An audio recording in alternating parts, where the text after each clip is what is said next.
Romantic कहानियां। खुशी का तोहफा, मनोज को किसने दिए पलाश के फूल। ट्राई होली की सुबह जब मनोज की आंख खुली और उसने बिस्तर से उठने के लिए पैर नीचे किया तो वह हैरान रह गई। पलाश के ढेर सारे फूल जमीन पर पड़े थे। मनमोहक रंग बिरंगे फूलों ने पूरे माहौल को रंगीन बना दिया और यही रंग सुमन की जिंदगी में फैल गया। उस दिन ढेर सारा पलाश। होली की सुबह जब मनोज की आंख खुली और बिस्तर से उठने के लिए पैर नीचे किया तो वह हैरान रह गई। पलाश के ढेर सारे फूल जमीन पर पड़े थे। मनमोहक रंग बिरंगे फूलों ने पूरे माहौल को रंगीन बना दिया और यही रंग सुमन की जिंदगी में फैल गया। ट्रेन की खिड़की से बाहर देखते हुए मेरा मन बेचैन हो रहा था। पूरा जंगल पलाश के फूलों के रंग से रंगा हुआ प्रतीत हो रहा था। बचपन में जब भी होली आती थी तो मैं बड़े बुजुर्गों को ये कहते हुए सुनता था कि हम जंगल से पलाश के फूल लाएंगे और उनसे होली के रंग बनाएंगे। दरअसल ये रंग इतने रंग बिरंगे होते हैं कि मन को मोह लेते हैं और पूरे माहौल को रंगीन बना देते हैं। ये रंग मेरे जीवन में तब से मौजूद है जब से मेरे मन में सुमेर के प्रति प्रेम जागा। उनका उन्हें छोड़ने का मन नहीं हुआ और उन्होंने भी तड़प कर कहा, मत जाओ मनोज, मैं तुम्हारे बिना इतने दिनों तक कैसे रहूंगा। लेकिन अगर मैं यात्रा के लिए भी नहीं आता तो लोग क्या कहते और मेरे माता पिता को भी कोई आपत्ति नहीं होती। उनकी बेटी से मिलना चाहेंगे। ये रिश्ते एक पल में कैसे बदल जाते हैं कि जिससे कभी मेरी जान पहचान भी नहीं थी, वो आज मेरा दोस्त है, सबका सबसे प्यारा है, मेरे दिल का सहारा है। मुझे पहली नज़र में ही सुमेर से प्यार हो गया। देखने देखने की रस्मों के बीच कब मेरा दिल मेरा साथ छोड़कर उनका हो गया, मुझे पता ही नहीं चला। प्यार ने अछूते मन को ऐसा छुआ कि अब कुछ और महसूस नहीं हुआ। हर वक्त उदासी का एहसास रहता था। मेरा मन उसकी यादों में खोया रहा। पिछले साल ये वो दिन थे जब होली करीब आ रही थी। सगाई के बंधन में बंधे हम दोनों एक दूसरे के प्यार के रंग में पूरी तरह भीग चुके थे। सुमेर रोज शाम को ऑफिस से लौटते ही मुझे फोन करता और हम दोनों करीब 1.5 घंटे तक एक दूसरे की बातों में खोए रहते। उस दिन शाम होते ही मैं उसके बारे में सोचने लगा, लेकिन उसका फोन नहीं आया और जब मैंने फोन किया तो उसने कहा कि वह कवरेज एरिया से बाहर है। मन की बेचैनी और अधीरता बढ़ती जा रही थी और कुछ आशंकाएं भी उत्पन्न होने लगी थी। हम अक्सर उसी से डरने लगते हैं जो हमें सबसे ज्यादा प्यारा होता है। हम अपनी जान से भी ज्यादा उसकी चिंता करने लगते हैं। मेरा मन चिंतित था और गलत तरीके से सोच रहा था। पता नहीं क्या हुआ होगा, फोन क्यों काम नहीं कर रहा, कुछ नहीं, ये संभव नहीं हो सकता। मैंने इस विचार को मन से निकाल दिया और दोबारा कोशिश की, लेकिन फिर भी उसका कॉल नहीं आया। जब बेचैनी हद से ज्यादा बढ़ गई तो मैंने उसके परिवार की सबसे करीबी सहेली यानी उसकी भाभी और मेरी प्यारी भाभी को बुलाना उचित समझा, क्योंकि वह हमारी हमउम्र और हमारी माता पिता थी। सुमेर अक्सर उसके बारे में बताया करता था, तो मैंने उसे फोन किया। मेरी आवाज सुनकर उसने मेरी परेशानी को भांप लिया और हंसते हुए बोली, क्या हुआ भाभी, क्या तुमने आज अपनी भाभी से बात नहीं की। मैंने झिझकते हुए कहा, भाभी, सुमेर का फोन नहीं लग रहा है। तुम ठीक हो। वह बिल्कुल ठीक है मनोज। दरअसल सुमेर अपने दोस्तों के साथ पार्टी में गया है। उन्होंने मुझसे कहा था कि तुम्हें बता दूं, लेकिन मैं भूल गया, क्षमा करें। ये सुनकर मेरी आंखों से गंगा जमुना बहने लगी। मुझे सुमेर पर बहुत गुस्सा आ रहा था। उसे मेरी भावनाओं की कोई कद्र नहीं है। चूंकि अभी यह स्थिति है तो आगे क्या होगा। ऐसा लग रहा था मानो मेरे दिल के अंदर कुछ टूट रहा हो। उस शाम मैंने खुद को अपने कमरे में बंद कर लिया।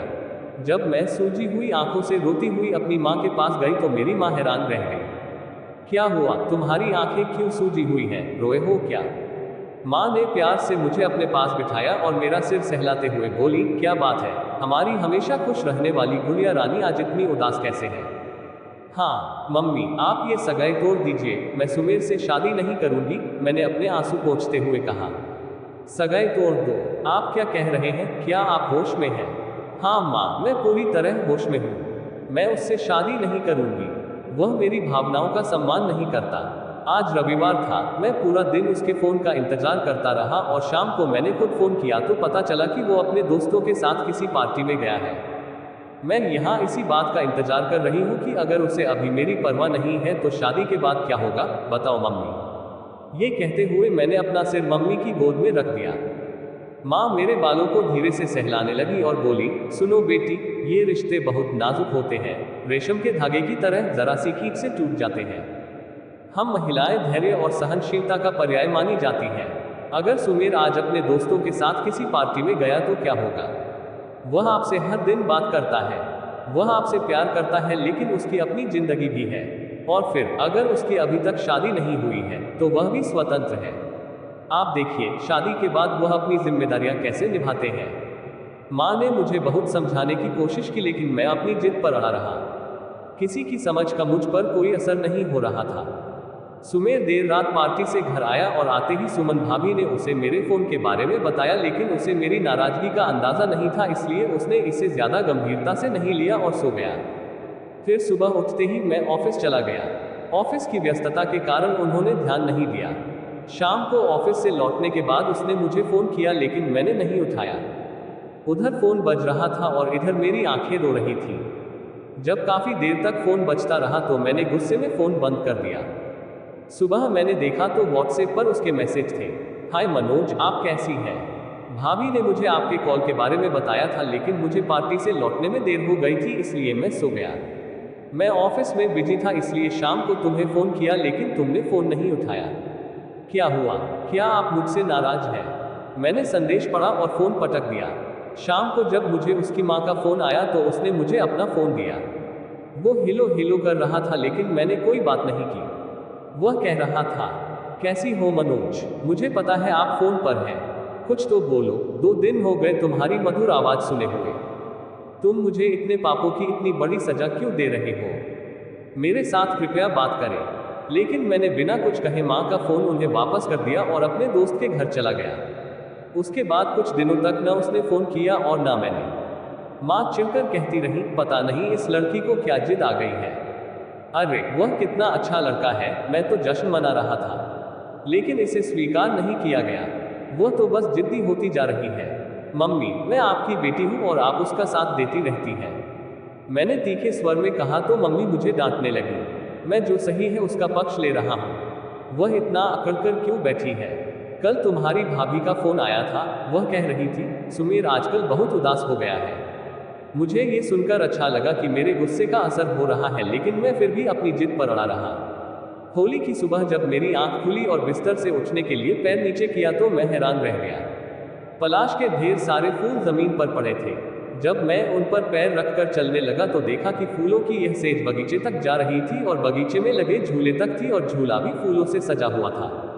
मैं आश्चर्य से आंखें मलते हुए चलते झूले पर बैठा ही था कि तभी पीछे से किसी ने आकर मेरे गालों पर गुलाल मल दिया। पीछे मुड़कर देखा तो सुमीर और उसके दोस्त खड़े थे और मुझे देखकर मुस्कुरा रहे थे। एक दोस्त ने कहा, भाभी, क्या मैंने सुना है कि आप हमसे और हमारे दोस्त से बहुत नाराज हैं? मैंने झिझकते हुए कहा, नहीं, और मैं मुस्कुराया। अब संकोच मत करो भाभी, तुम्हें पता भी है हमारे मित्र की हालत क्या है। देखो, बेचारा देवदास बन गया है, दूसरे दोस्त ने कहा। मैंने सुमीर की ओर देखा तो वह मुंह लटकाए खड़ा था। ये देखकर मैं जोर से हंसा। तीसरा दोस्त बोला, अरे भाभी जी, क्या आप जानती हैं कि हम सब ने आपको मनाने में कितनी मेहनत की है।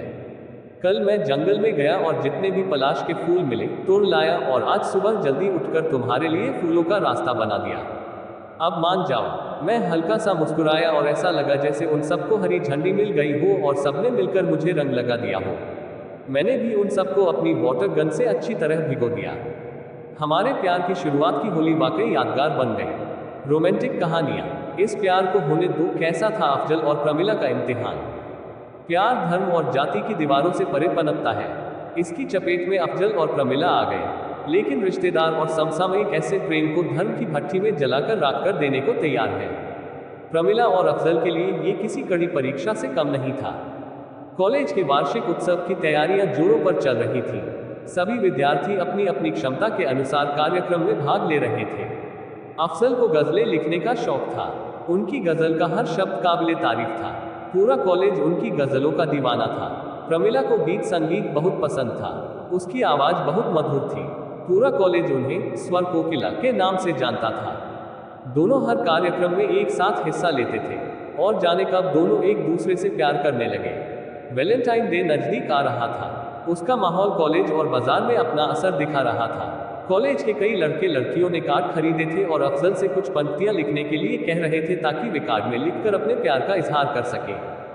वहीं कुछ लोगों ने वैलेंटाइन डे पर लाल गुलाब का गुलदस्ता बनाया था।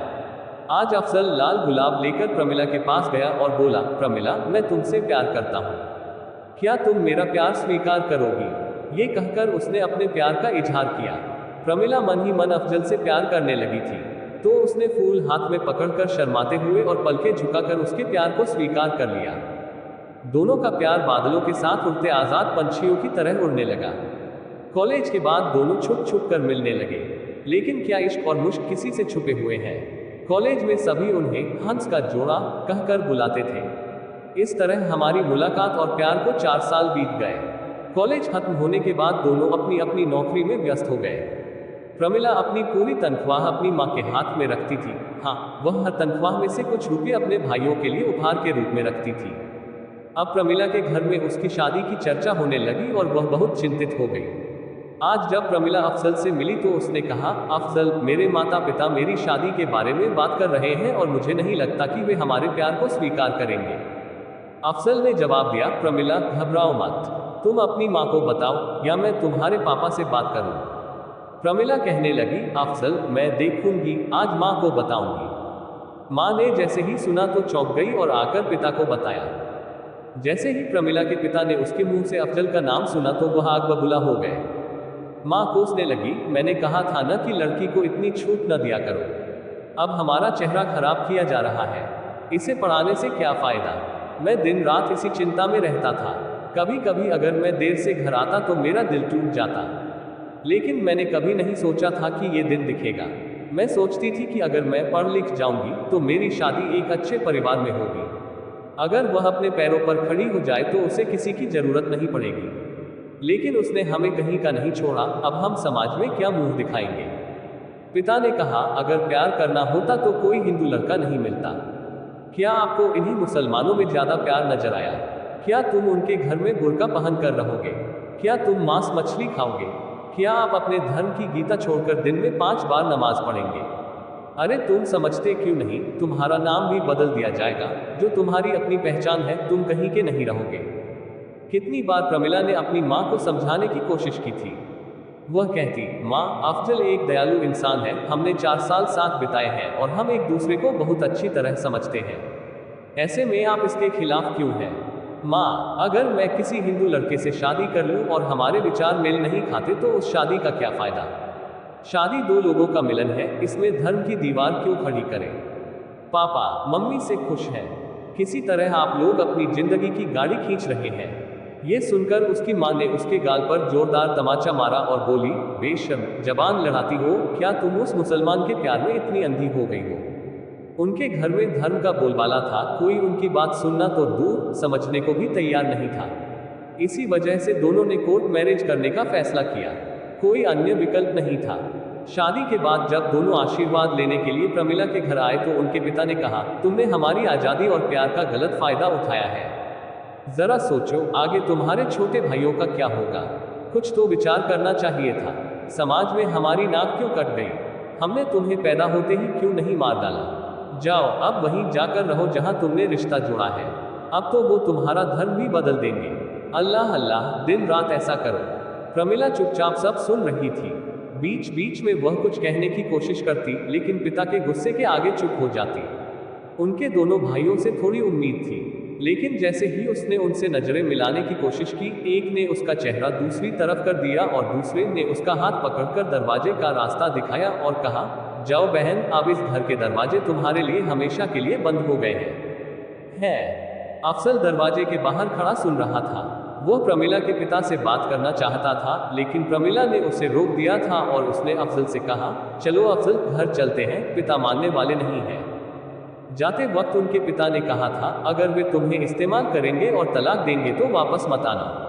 अफजल को भी बहुत बुरा लग रहा था कि प्रमिला को उससे प्यार हो गया और उसने उससे शादी कर ली। आशीर्वाद, उससे मिलना तो दूर, उसके माता पिता के घर के दरवाजे भी उसके लिए हमेशा के लिए बंद हो गए। तो दोनों अफजल के घर पहुंच गए। अफजल की मां ने नई बहू के स्वागत की पूरी तैयारी कर ली थी। अफजल के परिजन इस शादी के खिलाफ थे। आखिर हिंदू और मुसलमान एक दूसरे के कट्टर दुश्मन बन गए हैं। तो उनकी मां अकेले ही अपनी बहू का स्वागत कर रही थी। अफजल की मां उसे बेटी की तरह प्यार करती थी। वह कहने लगी, बेटी, तुमने मेरे अफजल के लिए सब कुछ छोड़ दिया है। अब मैं ही तुम्हारी माता पिता और भाई हूँ। इस घर में कोई परेशानी हो तो मुझे बता देना।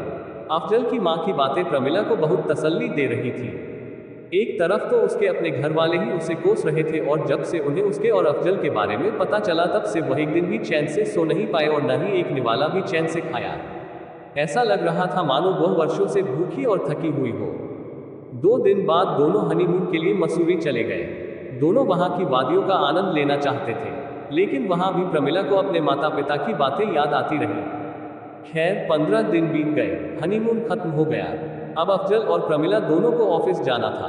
अफजल की मां प्रमिला को सगी बेटी की तरह प्यार कर रही थी। उसी साल उन्होंने एक चांद सी बेटी को जन्म दिया। प्रमिला ने सोचा कि शायद उसके माता पिता अपनी पोती को देखकर खुश होंगे। तो एक दिन उसने अपनी मां को फोन किया। पापा ने फोन उठाया और आवाज सुनकर मां को दे दिया। मां ने उसकी बात सुने बिना ही कहा, प्रमिला तुम हमारे लिए हमेशा के लिए मर चुकी हो। उनकी बात सुनकर प्रमिला खूब रोई। उस दिन प्रमिला ने अपने मन से अपने माता पिता से हमेशा के लिए रिश्ता तोड़ लिया था। प्रमिला अपनी सास से पूरी तरह हिल गई थी। कभी कभी छुट्टियों में वह अपनी सास के बुटीक पर भी जाती थी और उनकी मदद करती थी। प्रमिला की सास ने किसी भी मस्जिद में जाना बंद कर दिया है और प्रमिला मंदिर नहीं जाती है। वे नया साल, अपनी शादी की सालगिरह और बच्चों का जन्मदिन बड़े उत्साह से मनाते हैं। ईद के दिन वह रिश्तेदारों के यहाँ खाना खाते थे और दिवाली व होली पर सभी को घर पर खाने के लिए बुलाते थे। जो मुस्लिम रिश्तेदार शुरू में नाराज थे, वे भी धीरे धीरे शामिल हो गए। ऐसे ही पूरे 7 साल बीत गए। अब सास का शरीर भी जवाब देने लगा, इसलिए वह शायद ही कभी बुटीक संभालती थी, लेकिन बुटीक चलाने में प्रमिला उनका पूरा सहारा बनी। सास बार बार कहती, अब मेरा शरीर साथ नहीं दे रहा, लगता है बुटीक बंद करना पड़ेगा, और वह बहुत उदास हो जाती। प्रमिला ने उनका दुख समझा। काम के सिलसिले में अफजल 1 साल के लिए अमेरिका चले गए। फिर अचानक एक दिन प्रमिला के भाई का फोन आया। प्रमिला बहुत खुश हुई और पूछने लगी, माँ कैसी है? उसके भाई ने उससे बहुत प्यार से बात की। प्रमिला का मधुर व्यवहार देखकर माँ ने भी अगले दिन बुला लिया। ऐसा लगा मानो प्रमिला चाहत कर पूछने लगी, कैसी हैं आप सब माँ, पापा कैसे हैं? माँ कहने लगी, बेटी प्रमिला तुम्हारे पापा बुरे हैं, भाई तुम पढ़ाई में अच्छे नहीं हो, तो तुम्हारे पापा ने उसे एक दुकान खुलवा दी, लेकिन दोनों घर में एक पैसा भी योगदान नहीं देते, बल्कि कर्ज बढ़ गया है। जिस बैंक से उन्होंने कर्ज लिया और कारोबार शुरू किया वह भी अब इसे चुकाने में सक्षम नहीं है। यदि आप कुछ पैसों का इंतजाम कर सके। उसे ठीक से बात करते देख माँ ने भाइयों का कर्ज चुकाने के लिए प्रमिला से पैसे मांगे। अब प्रमिला को सब समझ आ गया कि आज भी उसने अपनी जरूरतें पूरी करने के लिए ही प्रमिला को बुलाया था। एक दिन ऐसा भी आया जब वह अफजल से शादी करना चाहती थी, इसलिए उसके परिवार ने उससे रिश्ता तोड़ दिया। उस समय उन्हें अपनी पुत्री से भी अधिक धर्मप्रिय था, और आज जब पैसों की जरूरत पड़ी तो वो मेरे हो गए। वरना जैसे अफजल की मां ने अकेले होते हुए भी नाजायज धर्म की लड़की को अपनाने का साहस किया, क्या उसके अपने माता पिता और भाई उसका साथ नहीं दे सकते थे? और अपने निकम्मे भाइयों की खातिर मां फिर से उससे रिश्ता जोड़ने को तैयार हो गई। फिर भी उसने अपनी मां को मधुर उत्तर दिया, हाँ मां, मैं देखता हूँ। और कुछ ही दिनों में जब उनकी अपनी सास बीमार पड़ गई और ऑपरेशन कराना पड़ा तो प्रमिला ने अपने बैंक खाते से पैसे निकाले और अपनी सास के दिल का ऑपरेशन करवाया और उनकी सेवा करने लगी। इसके बाद उन्होंने अपनी नौकरी छोड़ दी और पूरी तरह से अपनी सास के बुटीक को संभाल लिया। सास बहू अब माँ की बेटी बन गई थी। प्रमिला मन ही मन सोचती रही कि उस धर्म का क्या फायदा जिसकी दीवारें इतनी बड़ी हो कि खून के रिश्ते भी उसके सामने बौने हो जाएं। और उन्होंने अपने धर्म का पालन करने के लिए अपने खून के रिश्तों को भी छोड़ दिया था। उसने धर्म की उस दीवार को ढहा दिया था और वह गुनगुना रही थी,